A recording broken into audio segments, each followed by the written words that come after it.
I'm back for yet another run of the Disappearing of Gensokyo. Category, as before, is New Game, Any Percent, Easy Mode, No DLC. We'll be starting in 3, 2, 1, go. So this is Disappearing of Gensokyo. It's a fan game based on the Toho Project, a series of Japanese bullet hell shooters starring a cast of girls in frilly dresses and funny hats. Those games are vertically scrolling bullet hell shooters. This is obviously not. It's a 2.5D twin-stick shooter kind of Chinese fan game. This is the tutorial stage. It's like most stages in that our goal is to get to the end, and because this is a speed run, we want to do that as quickly as possible. We can't run straight to the end because of barriers like this, and the way we get rid of those barriers is by killing certain sets of enemies. So especially early in the game, you'll be seeing a lot of me darting into a room with the dash, which is powered by the stamina bar at the bottom of the screen. Killing a certain set of enemies so that I can drop the barrier, and then moving on as if nothing happened. The barriers are represented by a particle effect that takes a little while to fade out, so it'll look like I'm going through barriers that are there. They aren't. This game has a two-character party, but both characters share the yellow stamina bar at the bottom of the screen and the blue shield bar. This game has a shield-based health system, works just like Halo. You take too much damage, and you start taking health damage. You take too much health damage, you die. You don't get hit for a while, your shield comes back up. Easy peasy. As mentioned, because both characters share health and stamina, really the only thing that your character selection changes are your primary attack, your secondary attack, and your bomb. This is the first character of the main two that I will be using. Her name is Tenchi. Her primary attack is a Fire Blast. It pierces enemies, but it's real short range. Her secondary attack is a Sword Strike, but it's useless, so I won't use it. Her bomb drops a rock which stuns enemies, then explodes. Tenchi isn't all that great of a character in terms of this game, but we have to start every stage with her, and she does provide a bit of hit and run to paper over a weakness with the other character that we'll be using. More on her when we get to her. So, good news. If you like Tenchi, you'll be seeing a lot of Tenchi. Her bomb is real useful for killing mini-bosses like you're about to see. So, you know, good news Tenchi fans. Actually, Tenchi fans, you might want to look away. As for why I just killed my doppelganger, I probably won't get into this game's plot because it's not all that great. But doppelgangers are a thing that happens in this game, just don't worry about it too much. They'll just be recurring mini-bosses, essentially. So I got to the hub world and I instantly hit restart. Thanks to an oversight in the way this game's level selection works that I might explain in more detail, that means that I get to use whatever character I preceded into a certain region of memory. And I've selected Marisa because she is fast. Marisa's primary attack is a laser that's very effective at clearing enemies. Her secondary attack juices up the laser to make it even more effective at clearing enemies.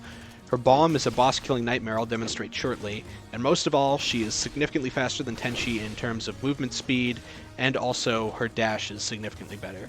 We'll be doing most of our movement with Marisa. We'll also be killing bosses with Marisa. The way Marisa's bomb works is that it explodes at first, and then leaves behind this area of effect that does chip damage to enemies that stand inside it. Nothing in this game really has iframes, so bosses like Shirano there will take the full brunt of the damage. And because it stacks, that means that we can stack a ton of bombs on bosses and get rid of them real quick. One note about this, though, is that it's actually not a very effective bomb for dealing with enemies just in general, because that explosion actually has knockback. The thing is, though, boss-type enemies like Shirano there aren't affected by knockback, so we can stack bombs on them and they'll just stand in it and take the full force of damage. I'll mention a bit more about boss mechanics later as they come up. As you may have noticed in this fight, Marisa does have a notable downside, and that is that her laser is channeled. If Marisa gets hit by something that stuns, and pretty much everything in this game has a chance at stunning, her laser stops working and she has to charge it back up. That's not great, and that's part of why Tenchi is going to be useful as our hit-and-run character, because when she gets hit, she can still shoot a Fire Blast immediately. So I just cleared a certain couple of enemies that were off-screen so that I can leave this fight as soon as possible. I'm getting bullied, which is not great, but good enough, I guess. Probably 2 minute. 2 minute 1. Gasp. So same thing, we're going to the hub world, I'm just going to instantly pause and hit restart, go to the next level, and keep my stored character. Going to run right forward. This is most of the Racing you'll see throughout this whole game, so sorry if you like her, but we won't be using her this run. Drop a couple bombs to clear out the enemies to drop a wall. Say hi to Kogasa, we gotta escort her back to the start of the stage. Kogasa will slow down and try to attack enemies, but she only really cares about where we're standing, so the fastest way to do this segment is to just barrel right ahead and toss out a few bombs to clear out enemies so they can't risk killing Kogasa. Now that we're done with that, should probably mention pickups and upgrade systems. As you may have noticed, there are pickups lying on the ground. When you kill an enemy, they might drop green bomb pickups, red ammo pickups, which aren't useful because I'm never going to run out of ammo the way I'm set up, and blue points items. This game actually has two distinct upgrade systems, but we're only going to be using the one with blue points items because that allows us to buy a speed upgrade for Marisa that makes her even more useful. So for these first few stages, you'll see me slowing down to pick up points items. Although all the items in this game are basically 100% random, I do need to kind of delay and specifically clear certain enemies and pick up their points items to be sure that I'm on pace. In order to be on pace, speaking of, I have to have 800 points items by the end of the 8th stage. It's not really practical to collect the 800 that I need before then, and that's a boss stage. That gives me a good barrier. Ugh, lazy. That sucked. So the way those zombie enemies work is that when you kill them the first time, they fall down. You can't hurt them until they get back up, and then once they do get back up, you can kill them again. So if you're not careful and fail to knock one down, you can potentially lose a lot of time while you're trying to spawn in the next wave or drop a barrier. So this is the 4th stage. Every 4th stage is a boss stage. As mentioned, we're going to be stacking bombs. If I throw out a few bombs here, Suika is going to just stand in the entire thing. She becomes vaguely invincible while she does the get big thing, but then she falls over. That probably took 24 seconds. Most of the boss fights in this game are going to take less than 30.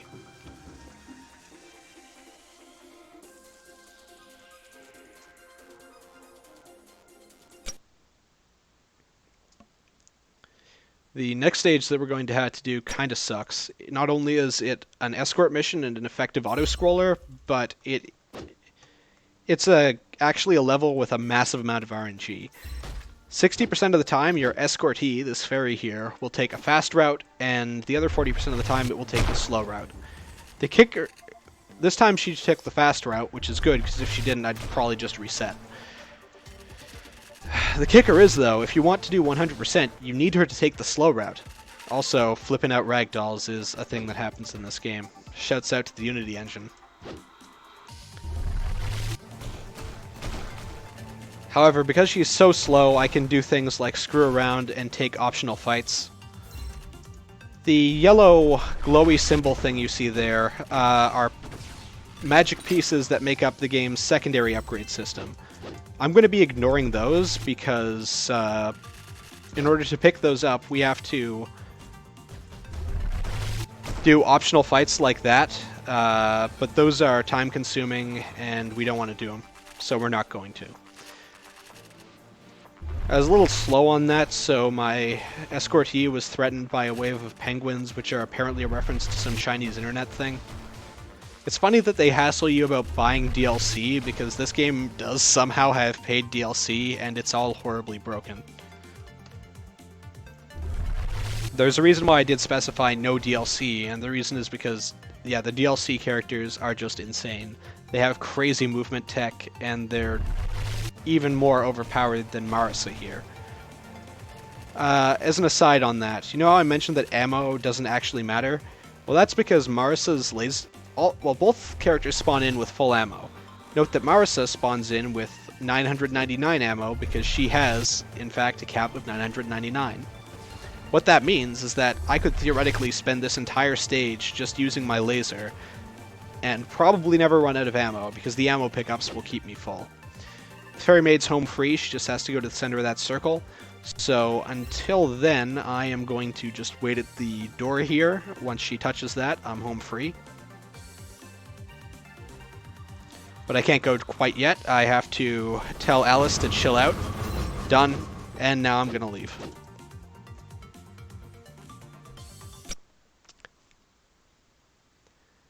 This next stage is a kind of search and destroy mission. I gotta kill 4 fairies before I leave. Some of the enemies in this game, like the fairies, have a patrol pattern, but the patrol pattern for these fairies is negligible on all of them except for one, which is the next fairy we're going to kill.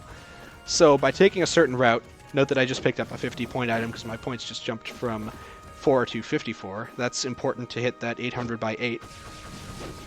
But by taking this certain route, it means that I can intercept her when she is at a easy-to-intercept spot, and then I can get moving.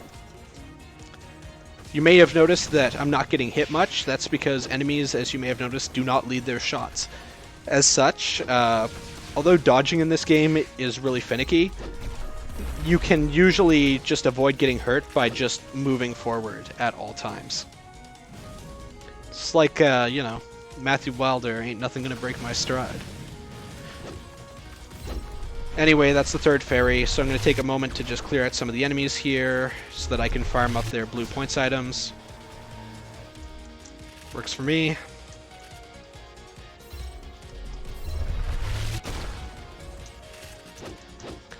Do kind of have to slow down there because those will-o'-the-wisp type enemies explode on death, so if I'm not careful I can actually get straight up insta-killed. Yeah, 118 is a good time for that stage.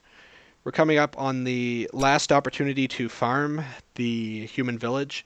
I'm at 671 points, so I'm sitting quite pretty right now. If you like Utsuho, you're not going to be seeing her much, and that's okay because this game's depiction of her is not respectful.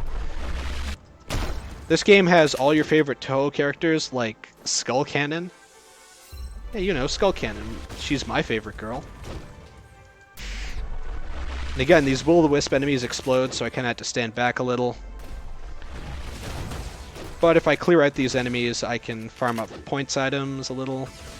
Run right past these guys. I should have been using Marisa to move, but it's a little late now. I have to switch back to Tenchi to toss out my bomb anyway. Kill Alice to drop this barrier. Keep moving. 3 skull cannons, but they all get stunned, and because I'm playing on easy mode, they all die to 1 bomb. Some more fairies. But they can't smell what the rock is cooking!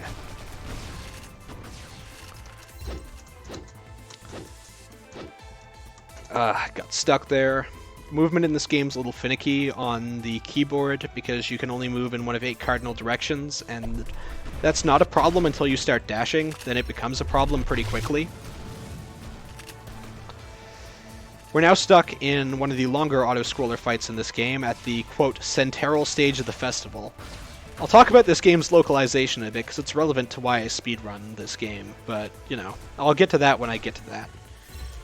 For now, all you need to know is that this is a long fight where I can't really do anything but farm up a few enemies while I wait.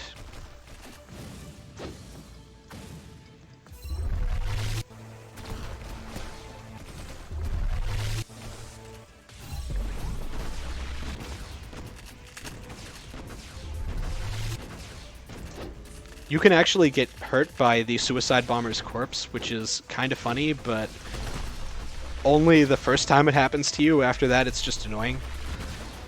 So we're overwhelmed. We can't deal with all these enemies. We're gonna die, but Kokoro comes in. If you've been counting, you may know that the next stage is the 8th stage, and as such, she is going to be our next boss. She is going to behave exactly like the other bosses we've seen so far, in that she has a phase where she stands still. And with a little bit of timing, we are going to make sure that she stays in that phase for the entirety of the fight, and just takes a ton of punishment. I do actually slow up a little there on tossing out the bombs. If you throw them out too quickly, she skips this phase where she stands still, and jumps to one where she doesn't. If she does that, then that becomes a problem real quick, because that's a phase with an insta-kill, and it's slow even if you don't get insta-killed. Anyway, she's gone, and that's what matters. Probably 23? Yeah, 23. So we're not going to restart when we hit the hub world this time, because we need to do some shopping. We have more than the 800 by 8, so we're going to purchase Marisa. We're going to go back, because again, we've been using her illegally thanks to glitches throughout this whole time. Yeah, she'd approve. She likes stealing. And then we're going to buy this speed upgrade.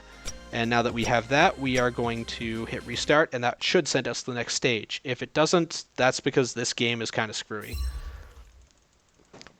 This is the largest stage in the game, so the speed upgrade is already going to pay for itself. You may notice that we are kind of already moving faster than the enemies spawn in, and yeah, we are. We no longer need to purchase any upgrades. The only upgrades that could potentially make this faster cost so much that we would not be able to farm them effectively. So instead, we're just going to use the speed that we have and just keep moving. I have to kill 4 werewolves before I can advance to the big ol' fight. So I'm going to clear those the same way I have been with Tenshi's bomb, because it's very effective for dealing with single targets. I'm gonna get stunned a little there because I'm bad. And now that I enter this obvious video game trap, I now have over a minute of fighting. Yep. Suicide bomber enemies are also kind of funny because they do team damage. It's not really an effective way to clear out enemies, but it is kind of funny.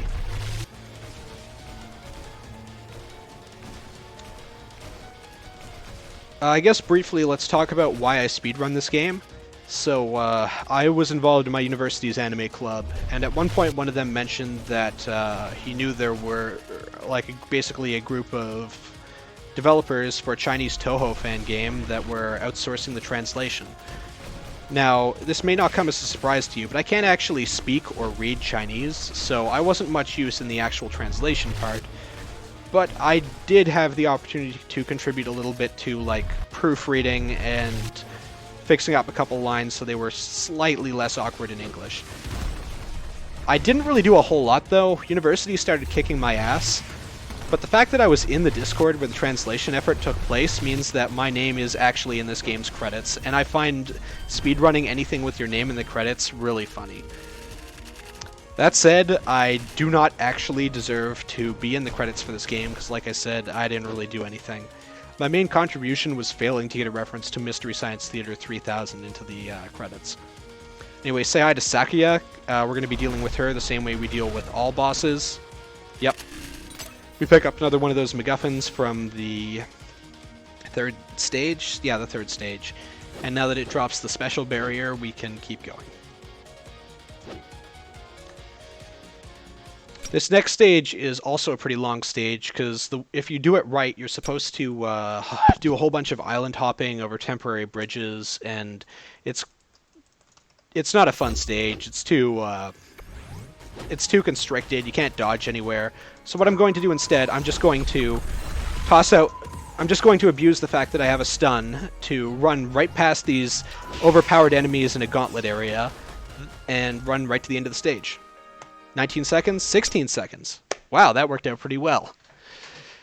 The next stage is the Scarlet Devil Mansion, which is relevant because it was part of the game that that Westerners actually know about.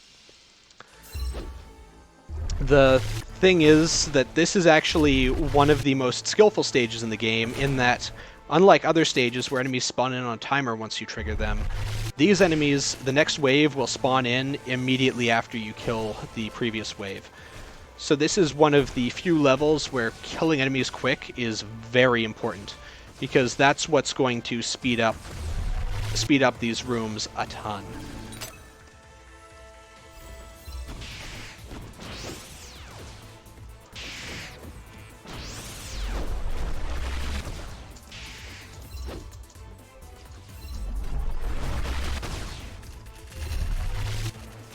I have to clear all the enemies in this hallway before I can proceed. One of them was stubborn. Now I can enter. The objects in this room actually block bullets in my laser, so there's a sort of pattern I can take to always be hitting enemies while being able to dodge their incoming projectiles. I didn't quite get it because an enemy spawned in and sniped me immediately, but I tried. Now I have to deal with another Sakya, I gotta deal with a few fairies. Sakya can do a stupid teleporting move and nothing personnel kid you.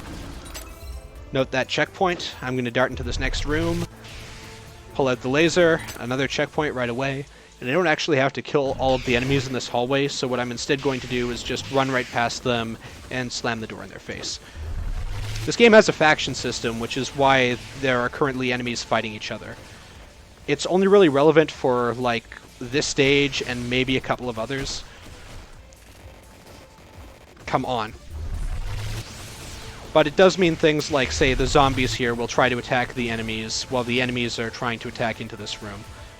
As before, I drop the zombies quickly because I can't kill them while they're down. I have to wait for them to get back up, so I'm just going to solve that problem by getting rid of them as quickly as possible. Clear both of these mini-bosses and leave the stage. That was probably 2 min. 2 min 14. Disgusting. So coming up is our third boss, Remelia, the little vampire who could. And we're going to be dealing with her the same way. Her first phase involves her standing still, so we're going to toss out 2 bombs, and very specifically 2 bombs, so that we do enough damage to her to send her into another phase where she stands still. If we do a little too much damage to her, she does a phase where she instead lunges right at you, and when she connects, she steals all your health, and it's not good. Instead, we do that and clear her. Unironically, she's actually one of the hardest bosses in the game until you realize that you can hide in the corners up here during a lot of her attacks. Then she just starts being kind of funny. And yet again, 30 seconds. This next stage has a rocket in it, and I want you to know that the rocket is 100% canon. Go read Silent Sinner in blue. I forget exactly why we think we're supposed to go to the moon, but we're going to the moon. The plot of this game is that Reimu has gone missing, and we have to go find her. If you're a Toho fan, you might think, hey, isn't that the plot to Concealed the Conclusion, a famous another fan game? Well, yes, and this does actually have what I assume is a blatant reference to Concealed the Conclusion later on, but you'll see that when you see that. This game kind of has a plot where, like, I guess the joke is that fandom elements, like these alternate interpretations of characters, which are the doppelgangers that you've seen, kind of invade, and there are a few dialogue lines that suggest that Tenchi's personality is being overwritten by the Fanon personality, as well as, you know, the invasion of non-canon elements like Synsax, which are from kind of gross 2chan period of the fandom.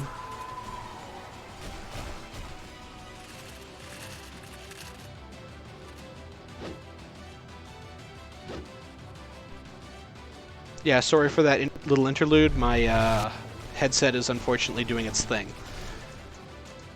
Anyway, there's probably something interesting that could be said about fandom engagement with the series and the way, you know, the fans interact with it. The Toho Project is a really interesting series. It's been running for 20 years. It was arguably started the same year that I was born, which is kind of neat. I'm gonna blow up a bunch of penguins. Sorry, PETA.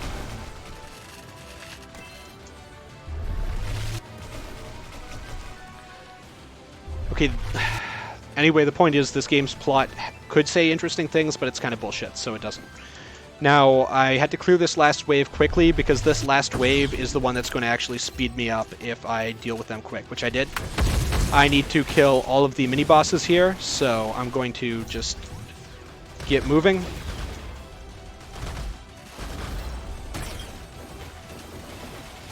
Shirano is really effective for knocking out single targets like these bosses. Her bomb is also knockback, and her bullets do just a ton of damage. She has a passive where every enemy she hits is frozen, which not only slows them down, but means that her successive bullets do more damage. That breaks down when you have a bunch of enemies you need to clear like that. but she's good for single targets, so I will occasionally switch to her in situations like this because she's slightly more consistent than Tenchi. Anyway, we're in the rocket, we're going to the moon. I forget why we want to go to the moon, why we think Reimu's on the moon, but she kind of ends up being on the moon, so it's not like we're just doing nothing. This next stage is on the moon. Shouts out to Neil Armstrong, who has the same first name as me. Anyway, there are a lot of enemies here. We'll run right past them. We need to drop these enemies to drop the wall, so we'll do that. We've got a lot of moon rabbits here because in Eastern mythology, and so in Toho, which has a name which means Eastern and is obviously influenced by Eastern mythology, they instead see a rabbit in the moon rather than man in the moon like us Westerners. So the moon is just lousy with rabbits. Also in canon, the 1969 moon landing was armed invasion by the Earth. Oh, I'm in bad. Okay. I had a little bit of trouble finding the one rabbit that I needed to kill there. Unfortunately, it can get a little messy. Fortunately, once I do and I step out here, that starts this wave of rabbits, but I can basically just sit back and chill for a little bit.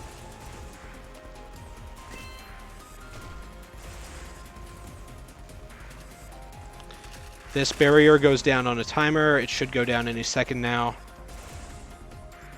Yep, here we are. So I'll go here.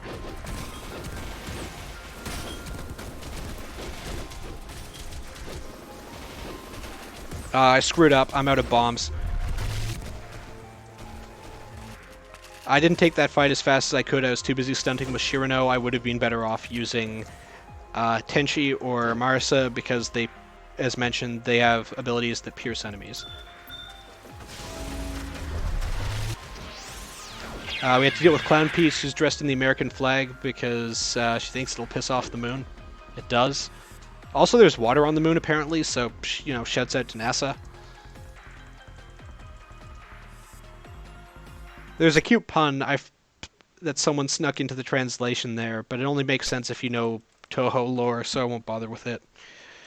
This last stage this is like the last normal stage, so fortunately it's a straight shot where I can basically barrel past most of the enemies and get to the end to start a fight.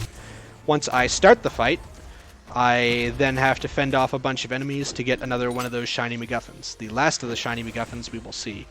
So by going over here, I start the fight. Oh yeah, and if you look at the text that's going on in the bottom of the screen, this is actually the line that I failed to turn into a Mystery Science Theater 3000 reference, which is a shame because they basically do the, if you're wondering how he eats and breathes and all those science facts, repeat to yourself, it's just a show, I probably should relax thing, like, nearly verbatim.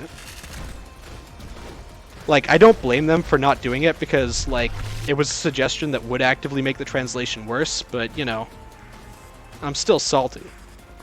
Anyway, I've cleared all the enemies. I need to wait for the prompt to tell me to pick up the MacGuffin, because if you pick it up before it tells you, you actually soft lock and can't leave the level.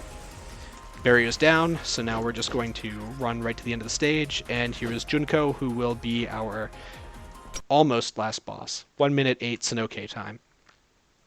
Junko is an annoying boss to fight, not because she doesn't stand still and take a ton of punishment, which she does, but mostly because of what you're about to see, or possibly about to see, because she has a phase where she goes invincible if you screw up. Fortunately, because she has a bad habit of standing still, I can just toss a bunch of bombs on her. I did kind of screw it up, so there's a good chance I'm not getting the quick kill. But, yeah, I don't think I'm getting it. Okay, good. If she reaches the top of the screen, she starts a survival phase where she's completely invincible, and it wastes like 30 seconds.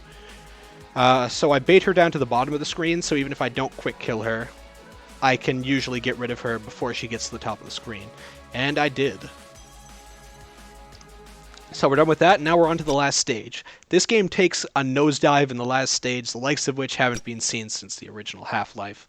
This last stage is weird. It has a bunch of portals. It's got a couple of odd boss fights. Really, the comparison to Zen in Half-Life is very apt. So there are a ton of portals here, and what I'm going to do is I'm going to move in a fairly specific pattern to avoid getting knocked off of these portals, so that I can basically barge right through the entire map without taking these fights in cramped corridors that are kind of finicky.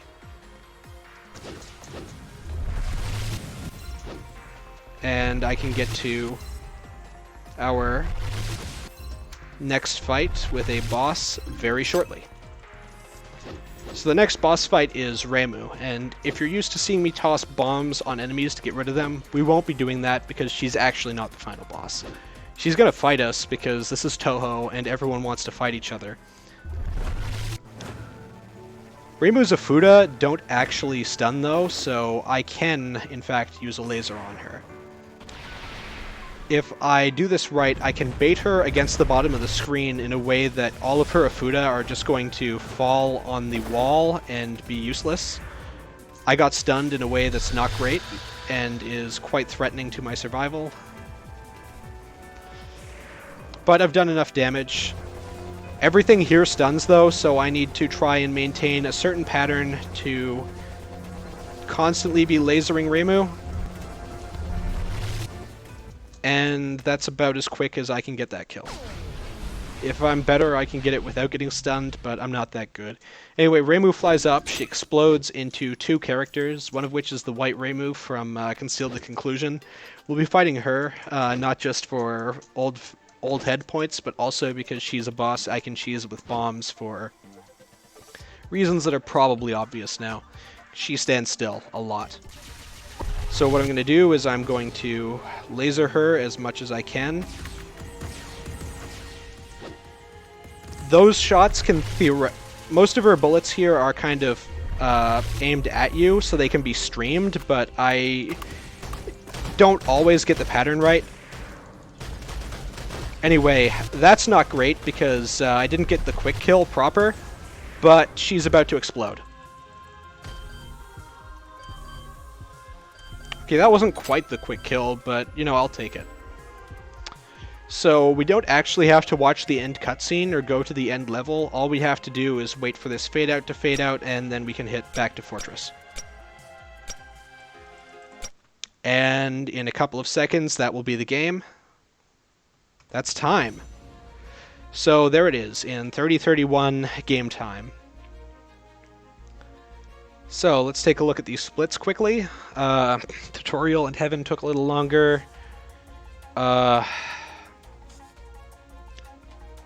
Something might be wrong with my splits here, because those times don't look right. Like, being up by a whole... Actually, I think these are times from a run where I actually died on one of these stages. But, yeah, these splits are pretty... Some of these splits are pretty good, and some of these are pretty obviously busted. I may have to look at the auto splitter again. Anyway, that was a run. It was an okay run. I'll probably be putting this one on YouTube. I don't stream often, but if I do, I'll let you know, and you can watch me do this live and screw up live. Thank you for watching. I don't know why you did, but thank you anyway.